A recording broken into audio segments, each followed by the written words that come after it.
This lion was trapped in a snare for years, enduring immense pain, but 3 years later, something remarkable occurred. Animal lives are frequently endangered for absurd reasons, including the human craving for rare animal products. Poaching has caused the death and endangerment of numerous species, yet many of these stories remain untold online. However, one particularly tragic incident did capture attention, and it touched the hearts of many.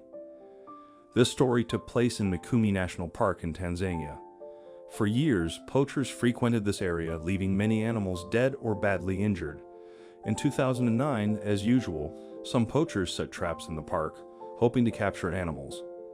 Sadly, it was this illegal act that left a young lion in a state of misery for 3 years. Mikumi Park is Tanzania's fourth largest national park and is blessed with a variety of animal species, including elephants, buffalo, zebras, wildebeest, hyenas, leopards, and lions. These animals roamed freely in the park in search of food. One sunny afternoon in 2009, a lion cub set out to hunt for food. He often went out with the rest of the pride, so despite being young, he knew how to hunt. When he got to the field area, he lay down in the tall grass and waited for an unsuspecting animal to pass by. Little did this cub know that he was hunting his last prey, at least for the next 3 years. After 20 minutes, the cub started to get impatient when he didn't spot any prey. Besides, the weather was becoming scorching, so the lion started to pant and desperately wanted to get under the shade. Over time, it seemed like he would return to his den on an empty stomach, but just as the lion was about to give up hope, he spotted an antelope. You see, lions are the second fastest wild cats, with a top running speed of 50 miles per hour, 80 km/h, though only for very short bursts. This can be highly exhausting, which is why lions have to be close to their prey before attacking. So this young cub waited until the antelope was within close range, but when he charged, he missed his target, and the antelope began to run for its life. This young cub wasn't the type to give up, so he started chasing after the antelope. The chase went on for about 2 minutes until something devastating happened. The lion, blinded by his desire to feast on the antelope, didn't see a snare that had been set by poachers, so he ran straight into it. It was a creepy device with a metal catching ring and bait in the middle. As soon as the lion poked his head into the trap, it instantly slammed shut. The cub tried to free himself, but he only ended up tightening the metal ring around his neck. As minutes passed, the poor animal kept trying to free himself, but all was to no avail. The antelope, who seemed to have forgotten that the lion was about to take him down, waited, perhaps out of pity, to see what would eventually happen to the young lion. But after waiting for about 5 minutes, the antelope left, leaving the poor cub to his terrible fate. The evening sky started to turn into molten brass, and daylight began to drain away. Soon enough, the moon became the only visible source of light, staring at the poor lion as he continued trying to free himself from the trap. Finally, at dawn, the cub successfully pulled himself from the trap, but the metal snare still remained around his neck. As soon as he was free, he didn't even try to move around. The cub, who was clearly exhausted and in pain, just lay on the grass. Sadly, this would be the beginning of a terrifying life that the lion would never have envisaged. After a while, the cub, who had regained some strength, got up and went in search of his pride. By then, the snare had already cut deep into his flesh, and he was bleeding profusely. When the injured cub found his pride, they could tell that he was badly hurt, and they sympathized with him. Sadly, all they could offer was their love, moral support, and care.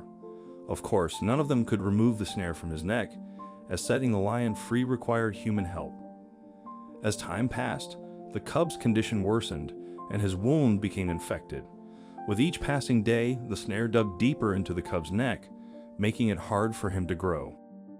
A man cannot breathe or eat, and the poor animal was in a deplorable condition. His wounds continued to bleed, and the discomfort caused by the snare made it impossible for him to move freely. He couldn't hunt, so how would the animal survive? Would he starve to death? Well, what you were about to see will leave you in tears. This cub could have starved to death, but his family members came to the rescue. Each day they brought food to him, And they did this for 3 years. Whenever they went out to hunt, they always came back with the cubs' share. What a beautiful display of love indeed. Animals have so much more compassion than we sometimes give them credit for. Now that feeding was taken care of, what about the snare around the lion's neck? Would he ever be free from it? Keep watching, because something unexpected will happen soon. After a few months, park rangers finally noticed the injured lion, and they began a rescue mission to remove the metal wire around his neck. Unfortunately, when they started tracking down the animal, they discovered that saving the cub was going to be difficult. For some reason best known to the suffering lion, he started hiding far away in the wilderness, so the rangers couldn't locate him. Besides, he was protected by his kin, who didn't let anyone come near him. A wildlife rescue team eventually intervened, and an operation to save the animal began. The team split up, and each group was assigned a different task. One group was to find, catch, and sedate the animal to remove the snare, while the other group had to chase away the lion's kin. All groups did their best, and within a few days, they had finally sedated the animal and cut away the electrical wire around his neck. It was just in the nick of time, because if they had taken longer to save the cub, the snare would have suffocated him to death. A team of veterinarians treated the animal and then set him free. This rescue ended 3 years of pain and suffering for the lion. Ever since the rescue, this cub would often go to the place where the rescuers removed the snare from his neck. Although he didn't get too close to the site, he would just stare at the spot for a few minutes and then walk away. The rangers believe it was the lion's way of expressing his gratitude to his rescuers. A few months later, the lion was spotted again, and much had changed. He had gained significant muscle mass and appeared even more endearing. Now he roams the wild happily, with only the scar around his neck serving as a reminder of his painful past. But will he be the last lion to suffer at the hands of poachers? What measures can be taken to combat poaching? Tragically, with the decline of tigers, there is an increasing demand for lion claws and bones in parts of the Far East for traditional medicine. Research indicates that the lion population is in serious decline, dropping from an estimated 200,000 in Africa during the 1960s to just 23,000 to 25,000 today. Fortunately, initiatives like the Sadani Project in Tanzania and other conservation efforts across Africa aim to protect national parks from poaching. With hope, these projects will help safeguard wildlife for future generations. What do you think of this story? Let us know in the comments section. I hope you liked this story. Please like it and share it with your loved ones. Also subscribe and press the bell icon to never miss the update from our channel. Thank you.